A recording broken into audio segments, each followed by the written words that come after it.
Bonjour.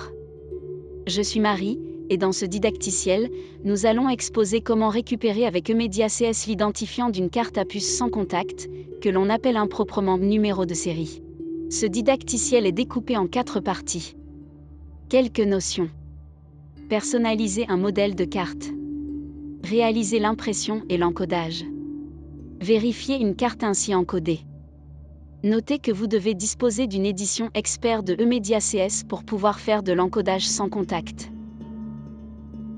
Quelques notions. Toutes les cartes à puce sans contact disposent d'un identifiant gravé en usine et non modifiable. Ce numéro est censé être unique. Notez que certaines cartes à puce sans contact permettent de fixer soi-même la valeur de l'identifiant. De plus, certaines cartes peuvent retourner des identifiants dont la valeur change à chaque lecture. L'identifiant d'une carte à puce sans contact est un nombre sur au moins 4 octets, couramment 4, 7 ou 8 octets. Ce nombre peut être lu comme une valeur décimale ou plus habituellement comme une valeur hexadécimale, utilisant la base 16. Ce nombre étant stocké sous la forme d'une suite d'octets, on peut considérer que cette suite est inscrite dans le sens habituel, avec les plus grands chiffres en premier et on appelle cette notation big endian, ou avec les plus petits chiffres en premier et on appelle cette notation little endian. Ainsi un même numéro de série peut-il être représenté par les valeurs suivantes. Décimale, big endian. Décimale, little endian. Hexadécimale, big endian. Hexadécimale, little endian. Vous devrez indiquer à Emedia CS la base et le format d'encodage pour que la valeur soit adaptée à l'appareil qui lira la carte. Personnaliser un modèle de carte. Emedia CS est capable de lire l'identifiant d'une carte à puce sans contact et de l'écrire sur la carte elle-même et ou de le stocker dans une base de données. Nous devons disposer d'une imprimante incluant l'un des coupleurs sans contact supportés par Emedia CS, Springcard, Omnikey, Elictis, Identiver, STID, etc.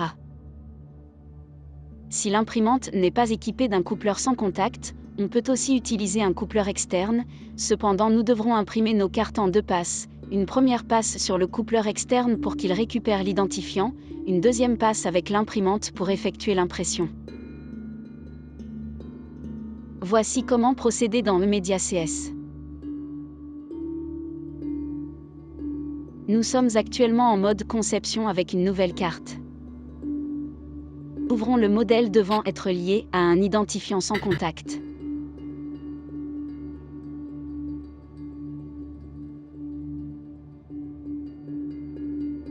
Ce modèle est lié à une base de données, nous allons stocker l'identifiant sans contact dans un champ de la table.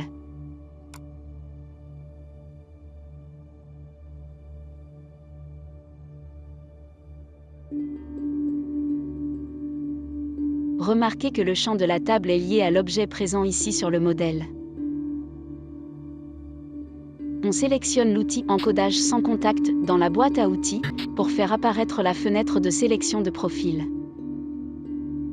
On sélectionne Système d'encodage interne pour récupérer le numéro de série et on clique sur OK.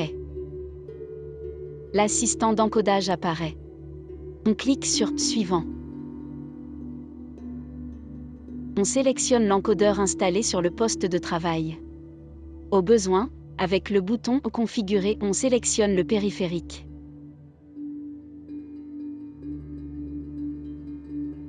On clique ensuite sur Suivant. On indique dans quel champ de la base de données liée au modèle de carte on souhaite stocker l'identifiant, si nécessaire. On indique dans quel objet de la carte on souhaite stocker l'identifiant, si nécessaire. On indique le format de stockage, poids fort en premier ou poids faible en premier, ainsi que la base à utiliser, base 10 ou 16. On clique sur Suivant, puis sur Terminer. Enfin, on sauvegarde le modèle de carte.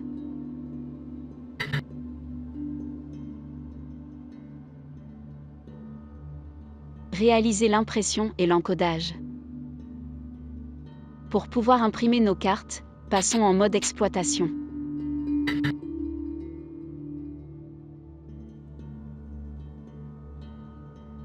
On sélectionne l'enregistrement à imprimer où on saisit les données utiles.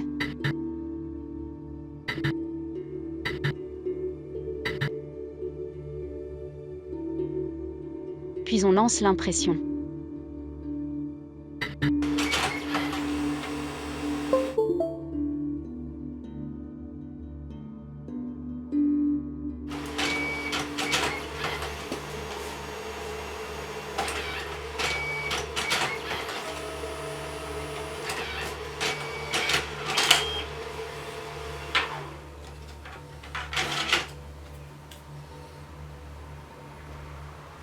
Maintenant que la carte est imprimée, vérifions si l'identifiant a bien été stocké dans la base de données.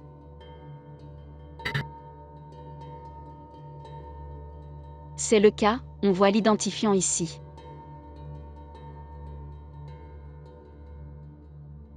Remarquez que la carte imprimée porte bien l'identifiant de carte sans contact puisque l'objet texte en haut à droite est lié au champ carte de la table.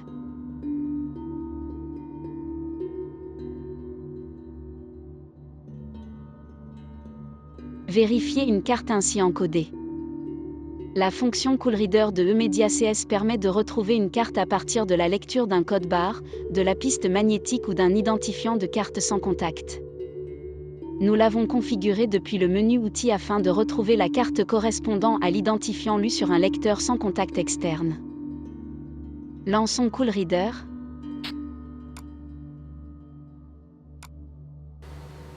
Puis présentons une carte imprimée au préalable. Le visuel de la carte apparaît à l'écran, cela permet de valider le porteur. Présentons maintenant la carte imprimée à l'instant, son visuel apparaît à l'écran. Ceci conclut notre démonstration. Merci d'avoir regardé.